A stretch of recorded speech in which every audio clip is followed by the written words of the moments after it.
ହେଇଥାଏ କିଛି ପିଲାମାନେ କଷ୍ଟରେ ଥାଆନ୍ତି ଆଉ ତାଙ୍କର ପିତାମାତା ମାନେ କଣ କରିଥାନ୍ତି ନା ତାଙ୍କ ପିଲାମାନଙ୍କୁ ଯୀଶୁ ବାପାଙ୍କ ନିକଟକୁ ଆଣିଥାନ୍ତି।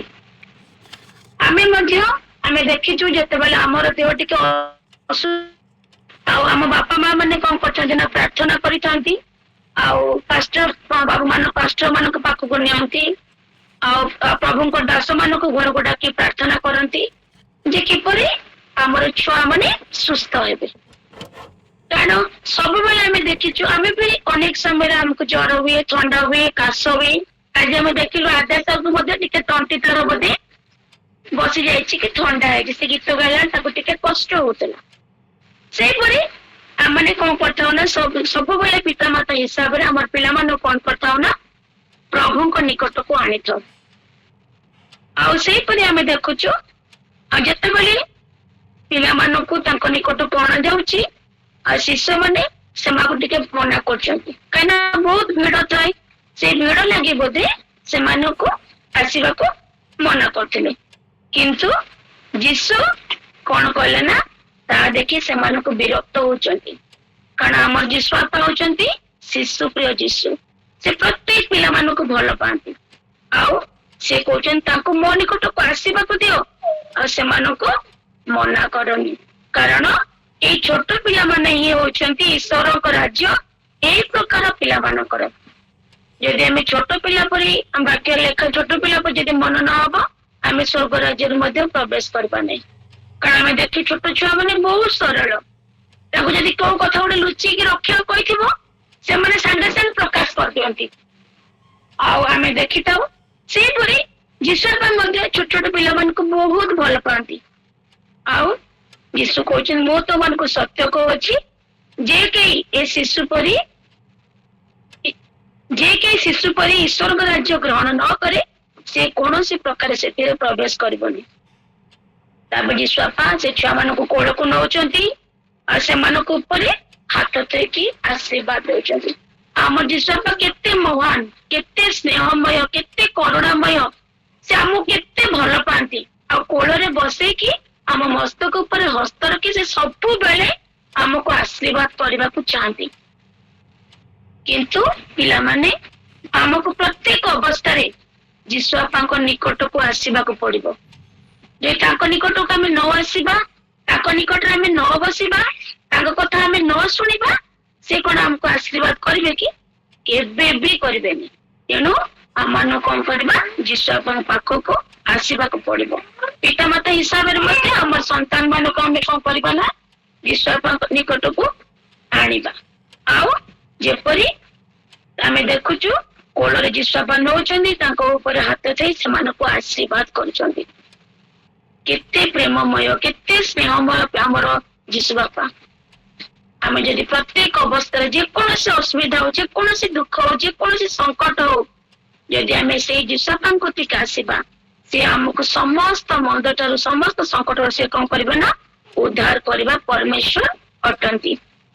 ଆଉ ଆମେ ଦେଖୁଛୁ ସେଇପରି ଅନେକ ତାଙ୍କ ନିକଟକୁ ଆସୁଛନ୍ତି। ଯଦି ଆମେ ଚିନ୍ତା କରିବା ଯେ ଆଉ ଗୋଟେ ଅଛି ଆମେ ଦେଖିବା ମାର୍କ 10 ପର୍ବ ତାର 42 ପଦରୁ 52 ପଦ ମଧ୍ୟରେ ଆଉ ଗୋଟେ ସୁନ୍ଦର କାହାଣୀ ଅଛି। ସେ କାହାଣୀ ହଉଛି କଣ ଯେ ପାଟିମୟ ନାମକ ଗୋଟେ ଅନ୍ଧର କାହାଣୀ। ଆମେ ସମସ୍ତେ ଟିକେ ଟିକେ ଜାଣିଛୁ, ଶୁଣିଛୁ, ସଣ୍ଡେ ସ୍କୁଲ ଯାଉଛୁ, ସଣ୍ଡେ ସ୍କୁଲରେ ଆମର ସଣ୍ଡେ ସ୍କୁଲ ଟିଚର୍ସ ମାନେ ଆମକୁ ସୁନ୍ଦର ସୁନ୍ଦର ଛୋଟ ଛୋଟ କାହାଣୀ ମାଧ୍ୟମରେ ଆମମାନଙ୍କୁ ଶିକ୍ଷା ଦେଇଥାନ୍ତି। ଆମେ ଦେଖୁ ଯେତେବେଳେ ଯୀଶୁ ଜିରିଓରେ ଉପସ୍ଥିତ ହଉଛନ୍ତି ସେ ଆପଣ ଶିଶୁ ସମୂହ ଓ ବହୁ ସଂଖ୍ୟକ ଲୋକ ସହିତ ଜିରିଓରୁ ପ୍ରସ୍ଥାନ କରିବା ସମୟରେ ଟିମାୟର ପୁତ୍ର ବାଟିମୟ ନାମକ ଜଣେ ଅନ୍ଧ ଭିକ୍ଷୁକ ପଥ ପାର୍ଶ୍ୱରେ ବସିଥିଲା। ଆମେ ମଧ୍ୟ ଯେତେବେଳେ ଚର୍ଚ୍ଚ ଯାଉଥାଉ, ଆମର ତ ଏଠି ନାହିଁ, ମୁଁ କିନ୍ତୁ କଟକ ଚର୍ଚ୍ଚରେ ଦେଖିଛି ବହୁତ ଅନ୍ଧ ଭିକ୍ଷୁକ ଭାଇ ଭଉଣୀ ମାନେ ସେମାନେ କଣ କରିଥାନ୍ତି ନା ଚର୍ଚ୍ଚର ରାସ୍ତା କରରେ ବସିଥାନ୍ତି। ସେମାନେ ତାଙ୍କୁ କିଛି କିଏ ପଇସା ଦେଲେ ଚାନ୍ଦି କିଛି ଦେଲେ ସେମାନେ ସେଥିରେ ଖୁସି ହୁଅନ୍ତି। କିନ୍ତୁ ଏଠି ଆମେ ଦେଖୁଛୁ କହୁଛି ନା ଯେ ଟିମାୟର ପୁତ୍ର ଯୋଉ ବାଟିମୟ ନାମକ ଜଣେ ଅନ୍ଧ ଭିକ୍ଷୁକ ସେ ମଧ୍ୟ ପଥ ପାର୍ଶ୍ୱରେ ବସି ତାକୁ କିଏ ଟିକେ ଭିକ୍ଷା ଦେବେ ଆଉ ସେ କଣ କରିବେ ସେଥିରେ ସେ ଖୁସି ହେବେ। ଆଉ ଆମେ ଦେଖୁଛୁ ସେ ଯୋଉ ନାଜରିତ ଯୀଶୁ ଏହା ଶୁଣି ସେ ଉଚ୍ଚ ସ୍ୱରରେ କହିବାକୁ ଲାଗିଲା, ହେ ଦାଉଦ ସନ୍ତାନ ଯୀଶୁ ମତେ ଦୟା କରନ୍ତୁ। ସେ ଦେଖୁଛି ସେଇଠି ସେ ବାଟିରୁ ଅନ୍ଧ କଣ କରୁଛି ନା ଯୀଶୁ ବାପାଙ୍କୁ ଚିହ୍ନି ପାରିଛି। ଅନେକ ଲୋକ ତ ଚର୍ଚ୍ଚକୁ ଆସୁଥିବେ, ଅନେକ ଲୋକ ତ ଆଉ ଗାଁ ମଧ୍ୟରେ ଯିବା ଆସିବା କରୁଥିଲେ, କିନ୍ତୁ ସେ ବାଟିରୁ ଅନ୍ଧଟି କଣ କରୁଛି ନା ଯୀଶୁ ବାପାଙ୍କୁ ଚିହ୍ନି ପାରିଛି। ସେ କେବେ ଆଗରୁ ଦେଖିଥିବ ନ ଦେଖିବ ସେ କଥା ନୁହେଁ, କିନ୍ତୁ ସେ ତାକୁ ଅନୁଭବ କରିପାରିଛି। ଯଦି ଆମର ବାପା ଆମ ପାଖେ ପାଖେ ଯାଉଥିବେ, ଆମେ ଯେତେ ଦୂରରେ ଥିଲେ ବି ତାଙ୍କୁ ଆମେ ଜାଣିପାରିଥାଉ। ତାଙ୍କର ସ୍ୱର ଶୁଣିଲେ ବି ଜାଣିପାରିଥାଉ, ତାଙ୍କର ସ୍ପର୍ଶ ପାଇଲେ ବି ଆମେ ଜାଣି ପାରିଥାଉ। କିନ୍ତୁ ଆମେ ଦେଖୁଛେ ବାଟିର ଅନ୍ଧ କଣ କରୁଛି, ତାକୁ ତ ଦେଖାଯାଉନି, ସେ ତ ଅନ୍ଧ। ସେ ଅନ୍ଧ ଭିକ୍ଷୁକ ଭିକ୍ଷା ମାଗି ତାର ସେ ଜୀବନ ଅତିବାହିତ କରୁଥିଲା, କିନ୍ତୁ ସେ ଜାଣି ପାରିଲା। ଆଉ ପ୍ରଭୁ ତାର ହୃଦୟରେ ସେତେବେଳେ କାର୍ଯ୍ୟ କରିଛନ୍ତି।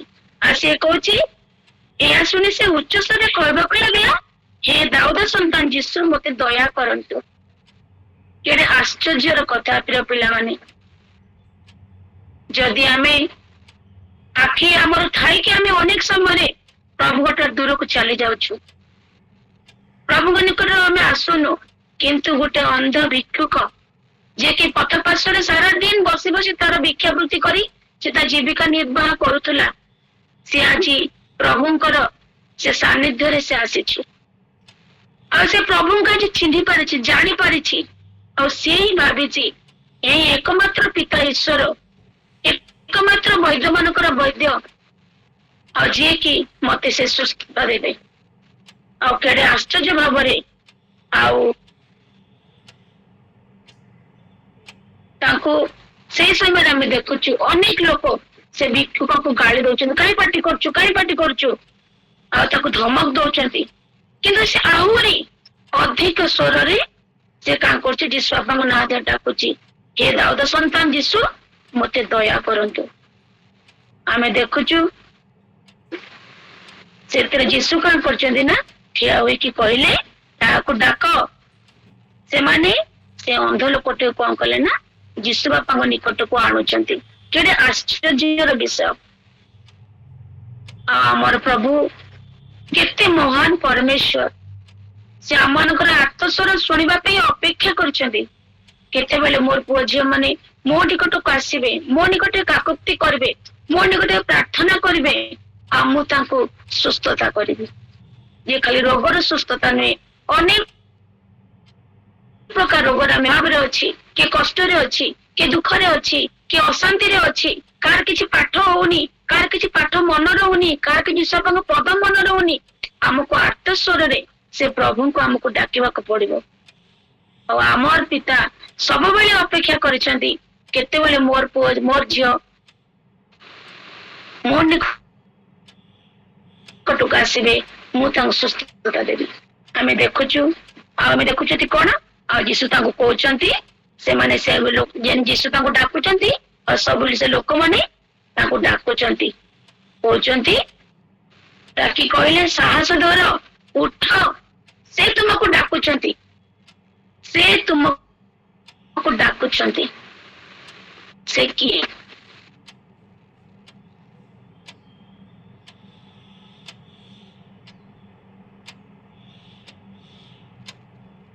ପ୍ରିୟ ପିଲାମାନେ, ଆଜି ବି ପ୍ରଭୁ ଯୀଶୁ ଆମକୁ ଡାକୁଛନ୍ତି,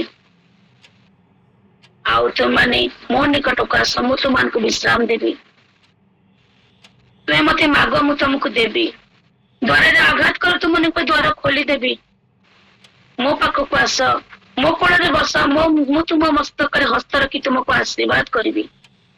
ଆଉ ପ୍ରିୟ ପିଲାମାନେ, ଆଜି ଆମେ ସେ ପ୍ରଭୁ ନିକଟକୁ ଆସୁ, ଆଉ ତାଙ୍କୁ ଆମର ମନର ସମସ୍ତ ବେଦନା ଆମେ ଜଣାଉ।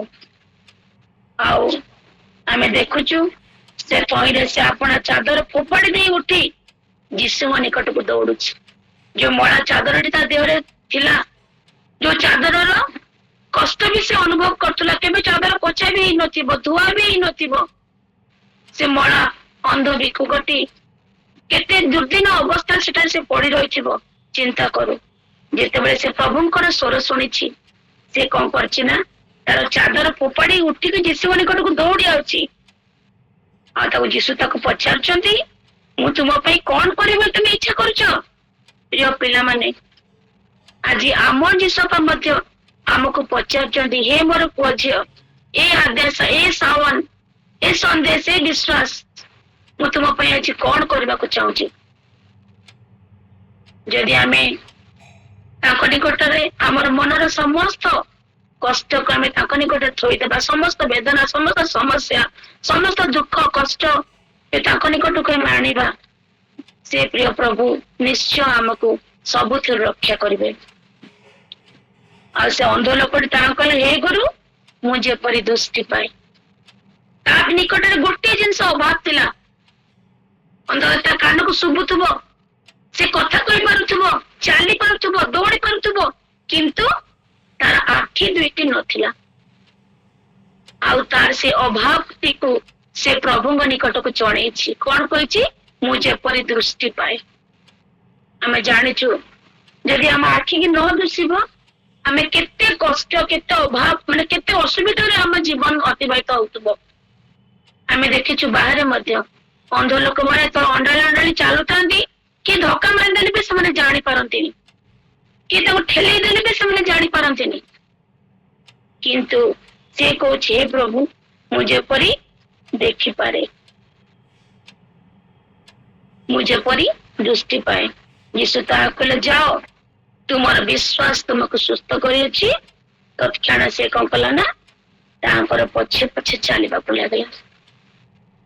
ଯୀଶୁ ଦେଖିଲେ ସେ ବାଟିମେୟ ଅନ୍ଧଟି, ତାର ବିଶ୍ୱାସ ଦେଖିଲେ।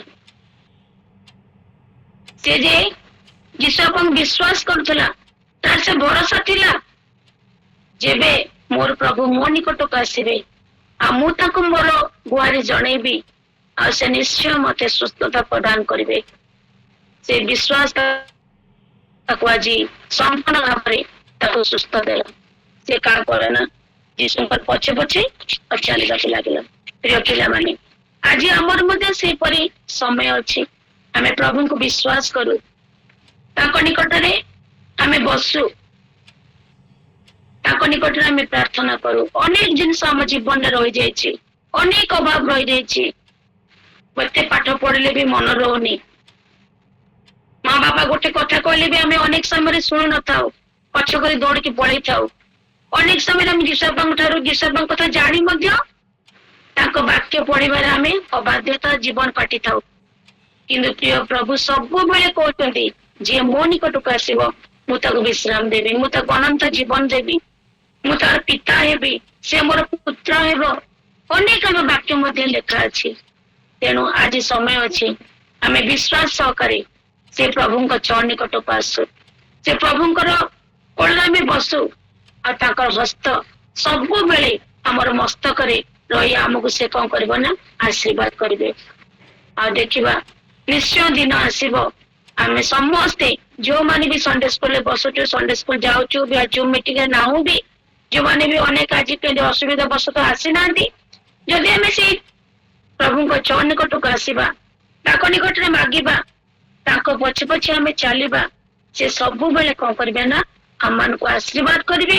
ଆଉ ତାଙ୍କର ସେ ବହୁମୂଲ୍ୟ ହସ୍ତ ସବୁବେଳେ ସେ ଆମ ପାଇଁ ରଖିବେ, କାରଣ ଅନବରତ ସେ ଆମ ପାଇଁ ଚିନ୍ତା କରୁଛନ୍ତି। ମାଗିବା ଆଗରୁ ସେ ଦଉଛନ୍ତି, ଭାବିବା ଆଗରୁ ସେ ଦଉଛନ୍ତି। ସେଇ ହଉଛନ୍ତି ଆମମାନଙ୍କର ସେଇ ଶିଶୁ ପ୍ରିୟ ଯୀଶୁ ବାପା। ଆମେ ତାଙ୍କ ଚରଣ ନିକଟକୁ ଆସୁ, ତାଙ୍କ ନିକଟରେ ମାଗୁ, ଆଉ ତାଙ୍କର ଅନୁଗମନ କରୁ। ଦେଖିବା, ପ୍ରଭୁ ନିଶ୍ଚୟ ଆମ ସମସ୍ତଙ୍କୁ ଆଶୀର୍ବାଦ କରିବେ। ଆମ ପିତାମାତା ହିସାବରେ ଆମେମାନେ ମଧ୍ୟ ଆମ ପିଲାମାନଙ୍କୁ ସେଇ ପ୍ରଭୁଙ୍କ ଚରଣ ନିକଟରେ ସବୁବେଳେ ସମର୍ପଣ କରୁ। ଆଉ ନିଶ୍ଚୟ ପ୍ରଭୁ ତାଙ୍କର ଆଶୀର୍ବାଦ ହସ୍ତ ଆମ ପିଲାମାନଙ୍କ ଉପରେ ରଖିଛନ୍ତି, ରଖିବେ। ବିଶ୍ୱାସ ଭରସା ସହିତ ମୋର এই ବକ୍ତବ୍ୟକୁ ରଖୁଛି। ଧନ୍ୟବାଦ। ପ୍ରେଜ୍ ଦ ଲର୍ଡ।